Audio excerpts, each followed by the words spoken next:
고린도전서 15장 22절 말씀 보시겠습니다.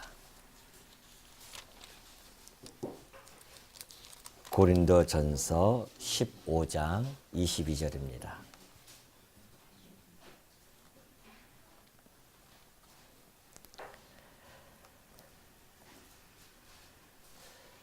찾으신 줄 알고 봉독해 드립니다.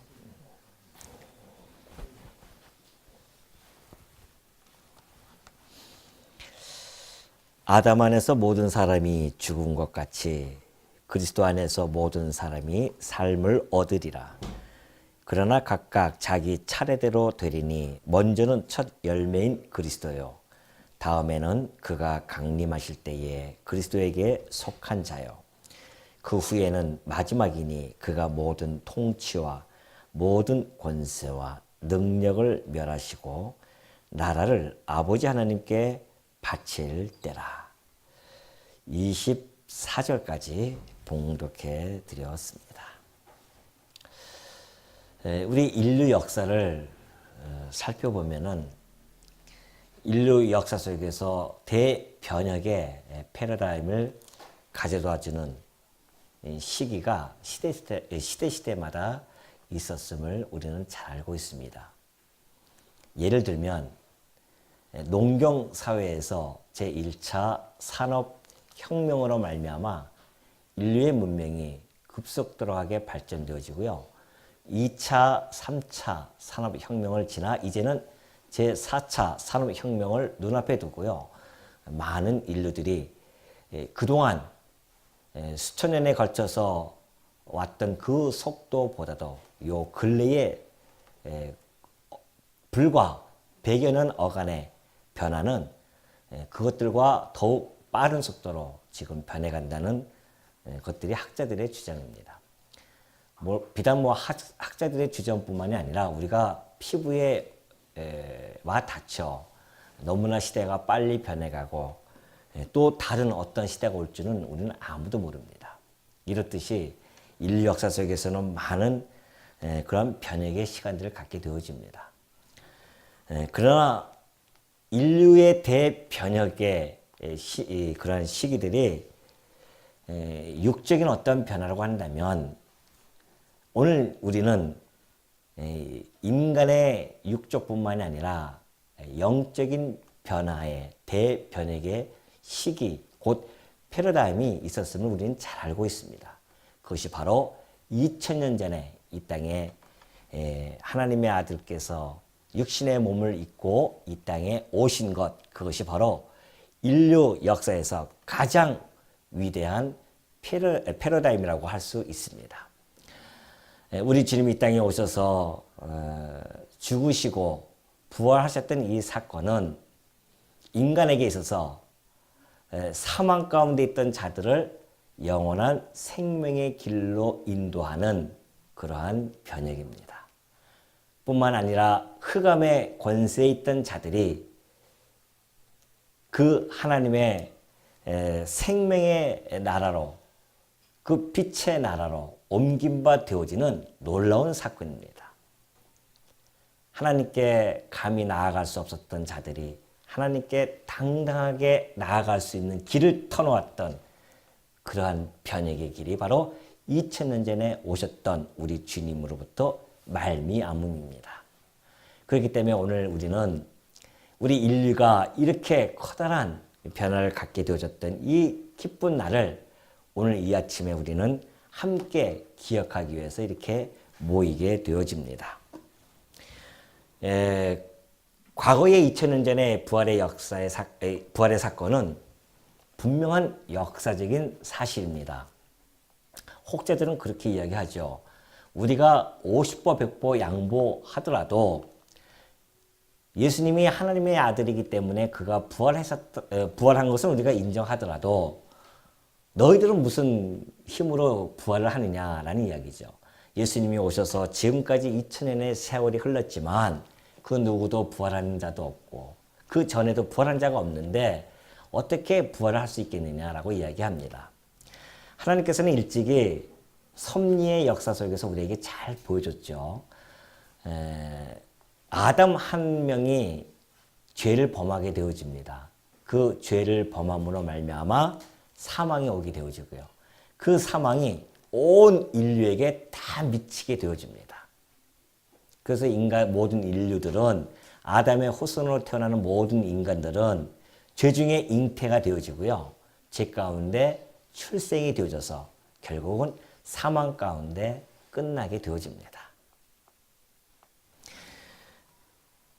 그런 원리는 아담에게만 국한되어진 것이 아니라는 겁니다. 하나님께서 왜 그런 원리를 통해 섭리해 가셨는가? 그래서 아담은 오실자의 표상이라고 하는 그 이유는 아담에게 하셨던 그 원리가 곧 둘째 아담에게도 그대로 적용이 된다는 이야기입니다. 그러니까 한 사람으로 말미암아 죄가 이 땅에 들어오고 사망 가운데 처해졌다고 한다면 한 사람으로 말미암아 의가 이 땅에 들어오고 영원한 생명으로 옮긴 바 되어진다는 그 원리가 같다는 것이죠. 그래서 그것이 바로 오실자의 표상이라는 뜻입니다. 그러므로 말미암아 우리는 이제는 그리스도께서 죽으셨고 부활하심으로 말미암아 그와 접붙임 되어지는 교회는 성도는 그와 더불어서 부활도 함께 이루어진다는 사건입니다. 이것이 하나님께서 해나가시는 오묘한 섭리입니다. 하나님의 섭리라고 하는 것은 우리가 상상할 수 없는, 우리가 생각할 수 없는 그러한 신묘막측함이 있습니다.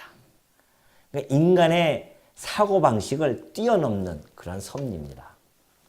그렇기 때문에 2000년 전에 오셔서 부활하셨던 그 주님은 앞으로 이 시대가 언제일지는 모르지만은 예수님이 강림을 하실 것입니다. 다시 재림을 하실 때에 2차 부활이 일어나게 되어집니다. 성경은 부활의 차서를 그렇게 이야기하고 있죠. 첫 열매이신 그리스도께서 부활을 해주셨고요. 그리고 그 다음에 예수님이 재림하실 때에 2차로 부활할 자들이 있습니다. 이것은 요한계시록을 통하여 부연적으로 우리들에게 설명해 줬기 때문에 우리는 알 수가 있는 것이죠. 바로 순교를 당했던, 목배임을 당하고 순교를 당했던 자들이 우리 예수님이 이 땅에 오실 때에 2차로 부활해서 우리 주님과 더불어서 1000년 동안 왕노릇하는 그런 역사가 일어난다고 합니다. 그리고 마지막 세 번째 부활은 백보자 심판 때 영원한 생명의 부활과 사망의 부활로 나눠지게 되어집니다. 아마 여러분과 저는 그 세 번째 마지막 백보자 심판 때 영원한 생명의 부활로 일어날 것이 너무도 틀림이 없겠죠. 우리는 이렇듯 그런 부활을 역사적으로 우리는 확실하게 믿고 있습니다. 이것은 어떤 자들이 이야기하는 것처럼 역사가 아니라 우리의 어떤 마음의 부활을 이야기한다고 하는 자들처럼 그런 것이 결코 아니라는 것이죠. 과거에 2000년 전에 일어났던 그 부활의 사건은 앞으로 반드시 역사적으로 실현될 것이 너무도 분명합니다. 이 부활은 외적으로 우리 눈에 다 보이도록 일어날 것입니다. 그렇기 때문에 우리는 그 부활을 소망하면서 살아가는 자들입니다. 그러한 자들을 성도라 일컫는 것입니다. 오늘 여러분과 저는 그 부활의 소망을 가지고 살아가는 자들입니다. 그렇다고 한다면 현재 살아가고 있는 우리들, 성도로 살아가며 부활을 소망하며 살아가는 우리 성도들의 삶은 어떤 삶의 태도가 나타나게 되어질까요? 그냥 마냥 부활만 하며 그때 우리는 이제 예수님 오시면 부활하겠지. 마지막 심판 때 우리는 부활할 거야 라고 하는 그 소망만 가지고 살아가는 자들이 결코 아니라는 것입니다. 물론 그것은 외적인 부활이지만 우리는 이제 앞으로 현재 우리가 이 생명 다하는 그날까지 이 땅에 살아가면서 끊임없는 우리의 내적 부활이 일어나면서 우리는 매일매일 살아가게 되어집니다. 우리의 내적 부활은 현재의 우리의 삶의 모습입니다. 어떻게 나타날까요? 먼저 우리는 부활을 소망하는 자들의 상태를 우리는 잘 알고 있습니다. 그것은 바로 로마서 6장 9절을 통하여 우리들에게 잘 전달해주고 있기 때문에 그렇습니다. 6장 9절에 보면 이런 말씀을 하고 계시죠. 그리스도께서 죽은 자 가운데서 살아나셨음에 다시 죽지 아니하시고 사망이 다시 그를 주장하지 못할 줄을 알미로라 그럽니다.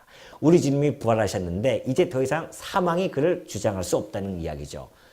그와 더불어서 고린도 전서 15장 54절에는 이 썩을 것이 썩지 아니함을 입고 이 죽을 것이 죽지 아니함을 입을 때에는 사망을 삼키고 이기리라고 기록된 말씀이 이루어지리라. 그렇게 말씀해주고 있죠. 첫 번째는 그리스도께서 부활하셨기 때문에 이제 더 이상 사망이 그를 주장할 수 없다는 이야기고요. 두 번째는 그와 더불어서 부활할 우리들, 이제 우리가 죽을 몸이 죽고 썩어질 몸이 썩고 없어질 때에 우리는 부활하게 되어지는데 그때는 구약에 약속되어졌던 그 말씀, 곧 사망이 생명에게 삼킨 바 되리라. 그 말씀이 이루어질 것이다 라는 이야기입니다. 우리는 사망에게 삼킴을 당할 자가 아니라 우리는 사망을 삼킬 자입니다. 이것이 부활을 소망하는 자들의 상태입니다. 이 얼마나 위대한 선언입니까? 모든 자들이 가장 두려워하는 것은 죽음입니다. 그래서 우리가 가장 두려워하는 욕이 뭡니까? 두려워하는 욕이 뭐죠? 너 죽을래? 가슴 두렵죠? 하도 들어서 뭐 그런 것들은 뭐 예사로 듣습니까? 너 죽을래가 바로 가장 두려운 욕입니다. 왜? 왜냐하면 죽음이라고 하는 것이 우리에게는 너무너무 두려운 것으로 다가오기 때문에 그렇죠. 그래서 죽어버리면 그렇게 많은 사람들이 애곡하고 슬퍼하며 눈물을 흘릴 수밖에 없고 통곡을 하게 되어지는 겁니다. 그렇기 때문에 이 죽음 앞에 많은 사람들이 떨며 두려워하고 있습니다. 그런데 성도들은 그 죽음이 우리를 삼키지 못한다는 이야기입니다. 우리는 그것을 소망하며 살아가는 자들입니다. 사망 권세에서부터 해방을 당한 자들입니다. 다시 말해서 우리는 최후 승리가 보장되어 있다는 이야기입니다. 그렇다고 한다면 이 최후 승리가 보장되어 있고 사망 권세에서 해방되어져 있는 우리들, 이 성도들이 부활의 소망을 가지고 우리는 하루를 어떻게 살아가야 될까요? 그거 매우 중요하죠. 성경은 우리에게 결코 침묵하지 않고 있습니다. 로마서 6장 12절 보니까 그러므로 너희는 죄가 너희 죽을 몸을 지배하지 못하게 하여 몸의 사욕에 순종하지 말고 그렇게 이야기하죠. 우리가 육신은 이제 썩어서 죽을 거 아닙니까? 부활할 때까지는. 그런데 이 죽을 몸, 이것이 곧 우리의 몸의 정욕이 있죠, 우리에게는. 왜냐하면 아담이 타락하고 나서 우리에게는 죄성이 가득 차 있기 때문에 그렇습니다. 그런데 우리는 이제 이 사망의 권세를 깨트린 자들이고 부활의 소망을 가진 자들이니까 그런 이야기죠. 그러므로 너희는 죄가 너희 죽을 몸을 지배하지 못하게 하라. 죄로 말미암아 사망이 이 땅에 왔는데 우리는 사망의 권세에서 벗어난 자들이니까 더 이상 죄에 종노릇하지 말라는 것이죠. 그 몸의 사역에 순종하지 말라는 것입니다. 다시 말해서 우리는 끊임없이 이제는 우리 몸의 사역과 싸우라는 것입니다. 이것이 우리 현재 살아가고 있는 부활을 소망하는 자들의 삶의 모습입니다. 그래서 내가 누누이 말씀드리지만 지상교회는 투쟁의 교회입니다. 우리가 그제는 힘이 없었습니다.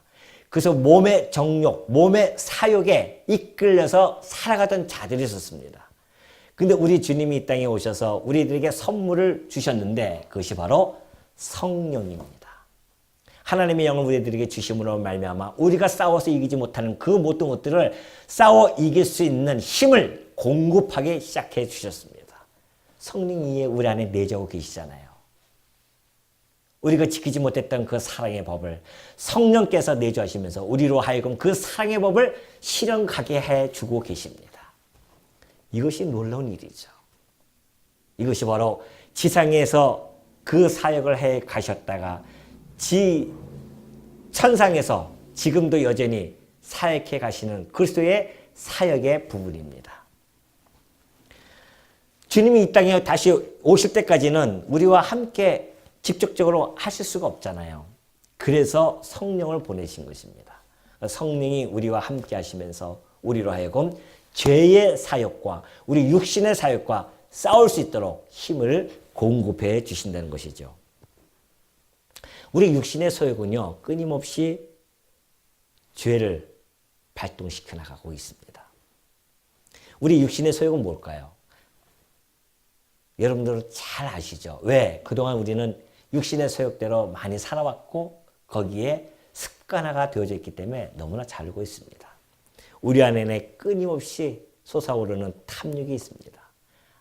마치 밑 빠진 독처럼 끊임없이 들어와도 우리는 그것을 만족하지 못하는 탐욕이 있죠. 그리고 시기가 있고 질투가 있습니다. 미워하는 마음과 불만과 불평과 다툼이 우리 안에 꿈틀꿈틀거리고 언제든지 치고 올라오고자 준비하고 있죠. 바울은 그렇게 이야기합니다. 갈라디아 성도들에게 육체의 일은 분명하다. 너희들이 이게 육체의 일인가 아닌가 헷갈리지 아니할 정도로 분명하게 육체의 일은 나타나는데 그것이 바로 무엇인가 하면 곧 음행과 더러운 것과 호색과 우상숭배와 주술, 원수 맺는 것, 분쟁, 시기, 분냄, 당짓는 것, 분열, 이단, 투기, 술취함, 방탕함, 등등등. 어떻습니까? 너무나 익숙한 이야기들 아닙니까? 우리 몸에서 익숙하게 습관화되어져 있던 일들은 아니겠습니까? 이런 것들이 우리 안에 끊임없이 있습니다. 이런 것들을 우리는 싸워 나가야 됩니다. 날마다 우리의 육신의 소욕을 죽여야 됩니다. 그리고 우리의 성령의 소욕에 따라서 살아가는 삶, 이것이 현재 부활 소망인들의 삶의 모습이죠. 우리가 날마다 죽고 바울이 얘기했던 것처럼 나는 날마다 죽노라.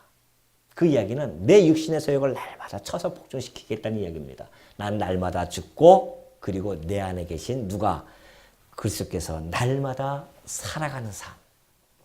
이것이 부활을 소망하는 사람들의 성도들의 삶의 모습이죠. 우리는 살아가면서 여전히 내가 내 안에서 꿈틀거리고 살아가고 있습니다.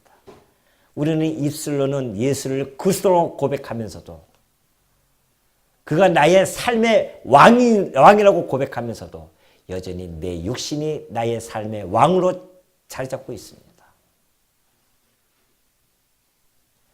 그로 말미암아 우리는 죄의 소욕에 이끌려서 살아갈 때가 너무나 많이 있죠. 어떤 자들은 우리는 예수 믿고 구원받았으니까 우리가 할 수 없는 일은 아니냐. 그러니까 우리가 예수님이 필요하지 않느냐라고 자기 합리화를 시키기도 합니다. 그러나 서신서를 보면 앞부분에서 예수 그리스도의 그 구원의 역사를 잘 진술해주고 있고요. 뒷부분에 가서는 그리고 성도들의 삶에 대한 모습을 잘 또 진술해가고 있습니다. 그 이야기는 너희들의 힘으로 할 수 없지만 우리 주님께서 오셔서 십자가에서 죽으시고 부활하시고 우리로 하여금 예수를 그리스도로 믿게 해주심으로 말미암아 성령이 이 땅에 오셔서 우리와 함께 하시면서 이제 우리로 하여금 성도 같은 삶을 하나님의 자녀답게 살아가도록 인도해 가신다는 그 뜻입니다. 그러니까 그 뒤에 보면 사랑의 법이 얼마나 자세하게 진술해 있습니까? 제가 아까 말씀드렸던 모든 것들 이 내용들이 다 사랑의 법 아니겠습니까? 너희들 육신의 소욕과 싸워 이겨야 된다. 몸의 사욕에 순종하지 마라. 그리고 그것들을 갖다가 이겨나갈 수 있는 그 힘, 성령의 소욕에 따라서 살아가도록 그렇게 끊임없이 권면을 하고 있는 중입니다. 그러니 여러분들 패배주의에 빠지지 마십시오. 나는 못해, 나는 죄이냐 그러면서 자기 죄에 합리화시키지 말란 말입니다. 우리는 이제는 싸워서 이길 수 있는 힘을 끊임없이 공급받는 자들입니다. 누구로부터? 성령으로부터 함께하고 계십니다. 그래서 여러분이 안에 계신 성령이 충만하기 위해서는 말씀에 결코 소홀히 하시면 안 되고요. 기도 생활에 결코 소홀히 하시면 안 되고 하나님께 드리는 그 찬양 생활을 놓쳐서는 안 된다는 것입니다. 말씀의 기초가 되어진 우리의 기도와 찬양 생활은 우리로 하여금 안에 있는 성령을 충만케 하십니다. 그 성령의 충만함은 우리로 하여금 이 세상의 정욕과 싸워 이길 수 있는 힘을 공급하게 되어집니다. 그것이 바로 우리 부활을 소망하는 자들의 삶의 모습이죠. 최후 승리가 보장되어져 있는 자들이 생명이 사망을 삼킬 자들인데 그런 자들이 패배주의에 빠져서 신앙생활을 갖다가 힘없이 한다고 한다면은 만왕의 왕이신 그리스도께서 보실 때 얼마나 가슴이 아프시겠냐 말이죠. 내가 2000년 전에 이 땅에 와서 그 부활의 놀라운 사건을 보여줬는데 그 부활을 꿈꾸는 자들이 이 현세에 살아가면서 그렇게 힘없이 살아간다? 안 되잖아요. 더 나아가서는 그걸 갖다가 싸우면서 그걸로 끝나는 것이 아니라 성경은 우리들에게 더 한 발짝 나아갈 수 있는 삶을 제시해주고 있습니다. 그것이 로마서 6장 13절에 있죠. 또한 너희 지체를 불의의 무기로 죄에게 내주지 말고 우리의 이 몸을 불의의 무기로 죄에게 내주지 말고 오직 너희 자신을 죽은 자 가운데서 다시 살아난 자 같이 죽었다가 다시 살아난 그리스도와 같이 하나님께 드리며 너희 지체를 의의 무기로 하나님께 드리라. 이것은 더 적극적인 이야기죠. 적극적인 우리의 삶의 모습을 보여줍니다. 이제는 너희 불의한 몸을, 너희의 지체를 불의의 무기로 사용하지 말고 오히려 의의 무기로 누구처럼? 우리를 위하여 죽으셨던 그리스도처럼 그리고 하나님께 드렸던 그의 몸처럼 우리가 이제 그의 지체가 되어졌기 때문에 그와 더불어서 의의 무기로서 하나님께 드리라는 겁니다. 이것이 더 적극적인 우리의 삶의 모습이죠. 하나님께서 우리를 남겨두신 이유는 우리의 몸을 불의의 병기로 사용하지 말고 의의 병기로 사용하라고 이 땅에서 지금 현재 남겨두고 계신 겁니다. 그 의의 병기를 통하여 하나님의 영광이 드러나고 그 의의 병기를 통하여 하나님의 역사를 진행해 가게 하시고 하나님의 뜻을 이루어 나가는 데 있어서 우리 성도들이 그 일을 도구로서 사용되어지는 것, 이것이 의의 병기입니다. 의의 병기의 구체적인 열매는 너무나 잘 나타나 있죠. 갈라디아서에. 그것이 바로 성령의 열매입니다. 우리가 불의의 병기가 아니라 의의 병기로 드린다고 하는 것은 우리 안에 있는 성령께서 열매를 맺히게 하신다는 뜻이죠. 그 성령의 열매는 여러분들이 혹시 익숙하지 않을 수 있습니다. 그러나 잘 들어보시면 다 아는 내용들이죠. 먼저 사랑입니다. 그리고 기쁨, 곧 희락이죠. 화평과 오래 참음과 자비와 양선과 충성과 그리고 온유와 절제죠. 이것이 하나님이 기뻐하시는 성령의 열매들입니다. 아까 우리 육체의 현저하게 나타나는 그 일과는 정반대의 모습으로 보여지죠. 바로 부활을 소망하는 자들은 그 성령의 열매를 맺혀지게 되어지는데 주님이 주신 그 사랑의 힘으로 우리는 형제를 미워하는 것을 삼켜버릴 것입니다. 생명이 사망을 삼키는 것처럼 이 그리스도의 사랑은 미움을 삼켜버린다는 겁니다. 주님이 주시는 이 희락과 기쁨은 우리의 불만과 불평과 짜증을 삼켜버린다는 것입니다. 우리의 삶은 삼키는 삶이에요. 삼킴을 당하는 삶이 아니라 삼키는 삶입니다. 화평은 우리로 하여금 다툼과 분쟁을 삼키게 합니다. 오래 참는 것은 원수 맺는 것을 삼키게 되어지고요. 자비함과 친절함은 우리의 시기를, 양선과 선함은 우리의 악함을, 같은 내용입니다. 양선이나 선함이나 아까 자비나 친절이나 같은 이야기예요. 제가 풀어서 좀 말씀드리는 거죠. 충성은 우상 숭배를, 온유는 분냄을, 그리고 절제는 탐욕을 삼킬 수 있는 힘을 가지고 있습니다. 오늘 여러분 안에는 성령께서는 그런 열매를 가득 가지고 계십니다. 우리 안에 지금 성령과 내 안에 있는 이 육체의 일이 지금 끊임없이 싸우고 있습니다. 성령의 소욕과 육체의 소욕이 싸우고 있죠. 여러분들은 그 싸움에서 최후 승리는 보장되어 있습니다. 그러나 삶의 과정 속에서는 때로는 우리가 패배할 때도 있고요. 때로는 승리할 때도 있을 것입니다. 그 모든 과정 속에서 우리를 연단해 가시고 하나님의 백성답게, 하나님의 자녀답게 그렇게 키워가심을 우리는 너무도 잘 알고 있기 때문에 이 모든 것을 바라봤을 때, 총체적인 시각을 봤을 때 우리는 결코 패배하지 않는다는 것을 확실히 마음에 담아두시고, 아까 얘기했듯이 그 패배주의에 빠져서 우리의 신앙이 움츠러진다거나 쪼그라지지 마시고요. 가슴을 활짝 펴시고 내가 누구인지, 내 삶의 의미가 무엇인지, 목적이 무엇인지를 정확한 방향과 그 뜻을 알고 살아가는 성도들이기 때문에 다시 한번 우리가 힘을 낼 수 있는 것이고요. 때로는 우리에게 어려움이 온다 할지라도, 개인적인 어려움도 그렇고 교회적으로 어려움이 온다 할지라도 그것 때문에 너무 좌절하지 마시고요. 다시 힘을 내서 우리 하나님이 행하시는 그 섭리를 바라보고 오늘 이 시간에 하나님께서 어떻게 하시나 두고 봅시다 라고 했던 그 모세의 말 속에 하나님이 보여주셨던 그 홍해길을 우리들에게 분명히 보여주실 줄 우리는 믿고 있기에 우리의 삶이 결코 처지지 않냐고 더욱 활기차게, 그리고 부활의 소망을 가지고 한 걸음 한 걸음 전진할 수 있다는 사실을 여러분 잊지 마시고 오늘 이 부활주일에 기쁨으로 함께 동참해 주시기 바랍니다. 기도하시겠습니다. 주님께 영광 다시